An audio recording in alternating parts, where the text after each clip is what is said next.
தேர்தல் கூட்டணி விஜய் புதிய முடிவெடுத்தார். ரசிகர்கள் சோகமடைவதை விரும்பாத விஜய் அண்ணா என்னை மன்னித்து விடுங்கள். விரைவில் விஜயின் சுற்றுப்பயணம். அருண்ராஜ். ஹீரோ லோகேஷ் கனகராஜுக்கு இவ்வளவு சம்பளமா? அன்பு தமிழ் நெஞ்சங்களுக்கு மெர்சல் கெலாட்டாவின் அன்பு வணக்கம். வாங்க இன்றைய காணொளி இதோ.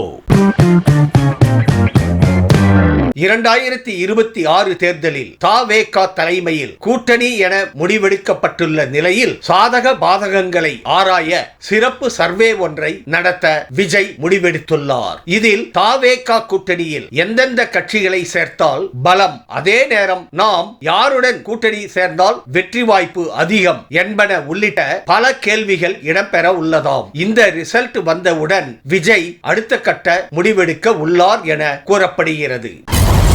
யார் பெற்ற மகனோ என்ற பாடலுடன் எமோஷனலாக ஜனநாயகன் திரைப்படம் முடிவடையும் என்றே பலரும் எதிர்பார்க்கின்றனர். ஆனால் அதை விஜய் விரும்பவில்லையாம். ரசிகர்களை குஷியுடன் ஆனந்தமாக விடைபெற வேண்டும் என்ற திட்டத்தில் அவர் இருக்கிறாராம். அதற்காகத்தான் தளபதி கச்சேரி பாட்டில் கடைசி ஒரு நிமிடம் பயங்கர கூஸ் பம்ப்ஸ் கொடுக்கும் வகையில் தயார் செய்துள்ளார் என கூறப்படுகிறது. பொறுத்திருந்து தியேட்டரில் படத்தை பார்ப்போம். விஜய் அண்ணா என்னை மன்னித்து விடுங்கள் என்று வீரலட்சுமி பகிரங்கமாக மன்னிப்பு கேட்டுள்ளார். உங்களை அரசியல் கருத்தியல் ரீதியாக விமர்சனம் செய்வதில் தவறில்லை. ஆனால் அந்த விமர்சனத்தில் உங்களின் தனிப்பட்ட வாழ்க்கை குறித்து ஒருமையில் பேசியதற்காக பகிரங்கமாக மன்னிப்பு கேட்டுக்கொள்கிறேன். உங்களின் ரசிகை ஒருவர் எனது கண் முன்னே இறந்ததை பார்த்த ஆத்திரத்தில் அவ்வாறு பேசினேன் என விளக்கமளித்துள்ளார் வீரலட்சுமி.